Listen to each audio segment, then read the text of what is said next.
السلام علیکم ورحمۃ اللہ تعالی وبرکاتہ۔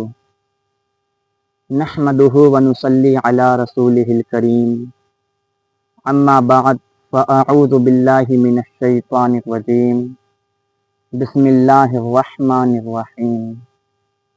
الحمد للہ رب العالمین، صدق اللہ مولانا العظیم وصدق رسولہ النبی الکریم، ونحن علی ذلک لمن الشاہدین والشاکرین، والحمد للہ رب العالمین۔ اللہ رب محمد صلی اللہ علیہ وسلم، نحن عباد محمد صلی اللہ علیہ وسلم، صلاۃ و سلاما علیک یا رسول اللہ صلی اللہ تعالی علیہ وسلم۔ وہی رب ہے جس نے تجھ کو ہم تن کرم بنایا، ہمیں بھیک مانگنے کو تیرا آستا بتایا، تجھے حمد ہے خدایا، تجھے حمد ہے خدایا۔ حضرات، خطبہ مسنونہ کے بعد میں نے جس آیت کریمہ کو تلاوت کرنے کا شرف حاصل کیا، اللہ رب العزت کلام پاک میں ارشاد فرماتا ہے، الحمد للہ رب العالمین، تمام تعریفیں اللہ کے لیے ہیں جو سارے عالم کا مالک ہیں۔ حضرات، اللہ رب العزت فرماتا ہے الحمد للہ، تمام تعریفیں اللہ کے لیے ہیں، رب العالمین، جو سارے عالم کا رب ہے، جو ساری دنیا کا مالک ہے۔ حضرات، اگر دنیا کے اندر کوئی اگر کسی کی مدد کر دے، کوئی کسی کے ساتھ بھلائی کر دے، تو حضرات لوگ اس کی تعریف کرتے ہیں، لوگ اس کے گیت گانے شروع کر دیتے ہیں۔ لیکن حضرات، یہ جو دنیا ہے، اگر تعریف کرنی ہے تو اس رب کی کرو نا کہ جس نے دنیا کو پیدا کیا ہے۔ تعریف کرنی ہے تو اس رب کی کرو کہ جس نے تم کو پیدا کیا ہے۔ تعریف کرنی ہے تو اس رب کی کرو کہ جس نے تمہارے سر پر آسمان کا شامیانہ لگایا ہے۔ تعریف کرنی ہے تو اس رب کی کرو کہ جس نے تمہارے قدموں کے نیچے زمین کو پیدا کیا ہے۔ تعریف کرنی ہے تو اس رب کی کرو جو آسمان سے پانی برساتا ہے۔ تعریف کرنی ہے تو اس رب کی کرو جو زمین سے دانہ اگاتا ہے۔ حضرات گرامی، اللہ رب العزت نے اپنے بندے کو کتنی نعمتوں سے نوازا۔ حضرات، کوئی کسی کی مدد کر دیتا ہے تو لوگ اس کی تعریف کرتے ہیں، اور میرے رب نے کتنی نعمتوں سے نوازا۔ آپ نے کبھی سوچا ہے؟ اپنے دل سے اکیلے میں ذرا سوچنا اور پھر دیکھنا، آپ کو احساس ہوگا کہ اللہ رب العزت نے جتنی بھی نعمتیں دنیا میں کتنی نعمتوں سے نوازا ہے، کتنی نعمتیں دی ہیں۔ حضرات، اللہ رب العزت نے زمین کو پیدا کیا کس کی خاطر؟ آسمان کو بنایا، اور اللہ نے انسان کو بنایا لیکن پھر بھی اکیلا نہیں چھوڑا۔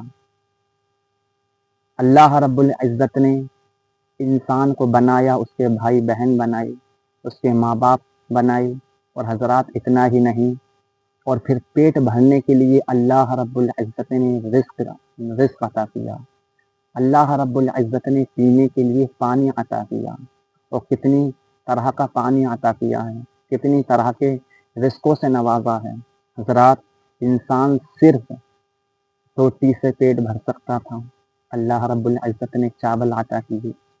چاول سے پیٹ بھر سکتا تھا، اللہ رب العزت نے کتنے پھلوں کو پیدا کیا، کتنے پھلوں کو بنایا۔ حضرات، کس کی خاطر؟ صرف انسان کی خاطر۔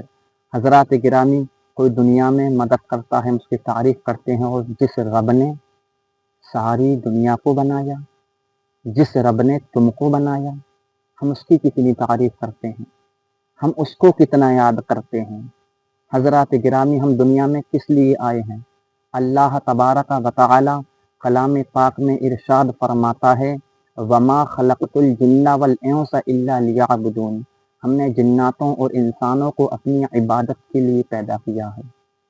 حضرات گرامی، مثال کے طور پر ہم اگر کسی کے یہاں پر کام کریں، ایک دن کے لیے ہم کسی کے یہاں مزدوری کرنے جائیں اور ایک دن مزدوری نہ کریں، آدھے دن کریں، تو ہم کو وہ کتنے پیسے دیتا ہے، کتنی مزدوری دیتا ہے؟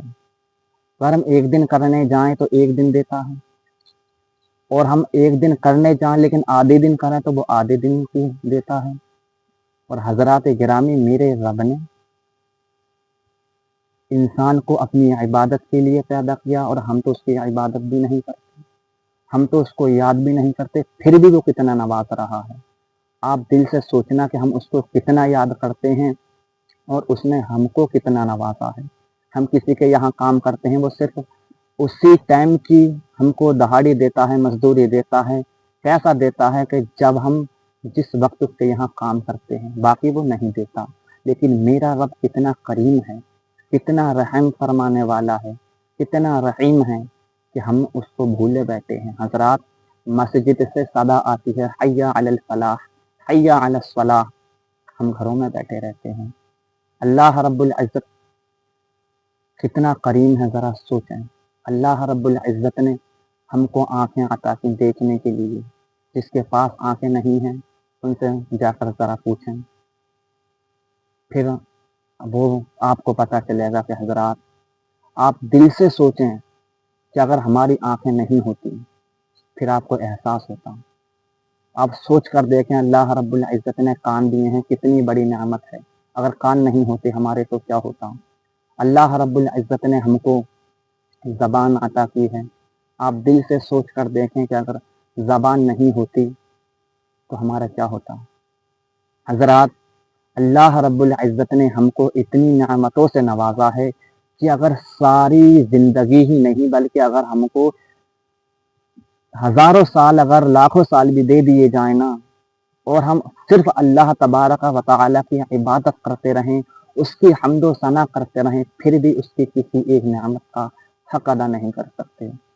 حضرات، اللہ رب العزت نے اپنے بندوں کو کتنی نعمتوں سے نوازا ہے، اور وہ کتنا پیار کرتا ہے۔ آپ دیکھیں، ہم کتنا یاد کرتے ہیں اس کو، پھر بھی وہ روز نئی نئی نعمتوں سے نوازتا ہے، روز نئے نئے کھانے ہم کو دیتا ہے، روز تازہ تازہ پانی ہم کو دیتا ہے۔ وہ ہم اس کو یاد نہیں کرتے تو وہ ہم کو اتنا دے رہا ہے، اگر ہم اس کو یاد کرتے تو کتنا دیتا ہے۔ حضرات، اللہ رب العزت خود ارشاد فرماتا ہے، حدیث قدسی ہے کہ اگر میرا بندہ مجھ کو ایک مرتبہ یاد کرتا ہے تو میں 70 مرتبہ اس کو یاد کرتا ہوں۔ اگر کوئی ایک مرتبہ کہتا ہے یا اللہ، تو میرا رب 70 مرتبہ اس کو یاد کرتا ہے۔ کتنا رحیم ہے۔ حضرات، 70 ماؤں سے زیادہ پیار کرنے والا ہے۔ ایک ماں اپنے بچے سے کتنا پیار کرتی ہے، وہ تو صرف ایک ماں ہے، اور میرا رب 70 ماؤں سے زیادہ پیار کرنے والا ہے۔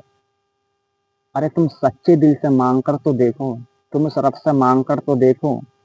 اللہ رب العزت بنا مانگے اتنا دیتا ہے، ہم کو پیدا کیا، پیدا کرنے کے ساتھ ساتھ اتنی نعمتوں سے نوازا، اور ہم اس کو یاد کرتے، اس کی عبادت کرتے تو حضرات ہمارا کیا عالم ہوتا۔ حضرات، اللہ رب العزت نے ہم کو پیدا کیا ہے اپنی عبادت کے لیے، اور ہم کیا کرتے ہیں دنیا میں؟ ہم تو کسی کی چغلی کرتے ہیں، کسی کو ستاتے ہیں، کسی کو گالی دیتے ہیں۔ حضرات، اگر ہم کہیں پر، اگر ہماری دعوت ہو اور ہم کھانا کھانے جائیں، اور کھانے میں اگر بوٹی کم ہو یا نہ ہو، اگر یا کھانا صحیح نہیں ہو، تو حضرات ہم کھانے میں کمی تو نکالنا شروع کر دیتے ہیں، لیکن ہم نے جو کھایا ہے ہم اس کا کتنا شکریہ ادا کرتے ہیں۔ ہم اللہ رب العزت کی کتنی نعمتوں کا شکر ادا کرتے ہیں۔ ہم کھانا کھاتے ہیں، کھانے میں کوئی کمی ہوتی ہے تو حضرات ہم اس کا دل تو توڑ دیتے ہیں، کھانا کھلانے والے کا۔ ہم باہر جا کر برائی تو کرتے ہیں کہ کھانے میں یہ کمی تھی، کھا بھی لیا، کھا بھی لیتے ہیں اور پھر کمیاں بھی نکالتے ہیں۔ حضرات گرامی، کمیاں نکالتے ہیں لیکن جو کھایا ہے اس کا کیا؟ کم سے کم اس کا شکر تو ادا کرو۔ حضرات، ہم کھاتے ہیں، پیتے ہیں، سوتے ہیں، سب اللہ رب العزت نے ہم کو عطا کیا ہے۔ صرف وہی عبادت کے لائق ہے، اس کے سوا کوئی عبادت کے لائق نہیں۔ حضرات، اللہ کے سوا کسی اور کو سجدہ کرنا حرام ہے۔ عبادت کے لائق، تعریف کے لائق صرف میرا رب ہے، جتنی بھی اس کے حمد و ثنا کرو کم ہی کم ہے۔ حضرات بس میرا مطلب یہی تھا بتانے کا کہ اللہ رب العزت کی ہی عبادت کرو۔ آپ بس دل سے سوچنا کہ اللہ رب العزت نے ہم کو کتنی نعمتوں سے نوازا ہے اور ہم اس کو کتنا یاد کرتے ہیں، پھر آپ کو احساس ہوگا حضرات دنیا آگے بڑھتی ہے، بڑھنے دو، آپ بھی بڑھو لیکن اللہ رب العزت کو یاد کر دو، تمہارے کام میں اتنی برکت ہوگی کہ حضرات گرامی آپ کی نسلوں سے بھی اس کی کمائی نہیں کھائی جائے گی۔ اللہ رب العزت سے سچے دل سے مانگ کر تو دیکھیں، اللہ رب العزت کو یاد کرتے تو دیکھو۔ حضرات بہت 70 ماہوں سے زیادہ پیار کرنے والا ہے، وہ آپ سوچیں کہ اس نے کہاں تم کو اکیلا چھوڑا ہے۔ آپ کو پیدا کیا، ماں کو پیدا کیا، باپ کو پیدا کیا، آپ کو بھائی بہن سے نوازا، طرح طرح کی نعمتوں سے نوازا، اس نے کہیں بھی تم کو اکیلا نہیں چھوڑا۔ تو حضرات گرامی بس میرا یہی مقصد ہے کہ اللہ رب العزت کی عبادت کریں، اللہ رب العزت کے پیارے حبیب حضور صلی اللہ تعالی علیہ وسلم سے محبت کریں۔ حضرات اللہ رب العزت سے دعا ہے کہ میرے بولنے میں کم علم کی وجہ سے کچھ بھی غلطیاں ہو گئی ہیں تو اللہ رب العزت اپنے حبیب کے صدقے معاف فرمائے، اور ہم سب کو اللہ رب العزت صرف اپنے آگے ہاتھ پھیلانے والا بنائے، صرف اپنے آپ سے مانگنے والا بنائے۔ اللہ رب العزت ہم کو سیدھی راہ پر چلنے کی توفیق عطا فرمائے، اللہ رب العزت ہمارے گناہوں کو معاف فرمائے اور ہم کو ہماری سوچوں کو اچھا سوچ بنا دے، ہماری نظروں کو اچھی نظر بنا دے، اللہ رب العزت ہم کو اچھا انسان بنا دے، صرف اپنی عبادت کرنے والا بنا دے۔ ایک بار کلمہ طیب پڑھیں، لا الہ الا اللہ محمد الرسول اللہ صلی اللہ تعالی علیہ وسلم، استغفر اللہ ربی من کل ذنب اذنبتہ واتوب الیہ۔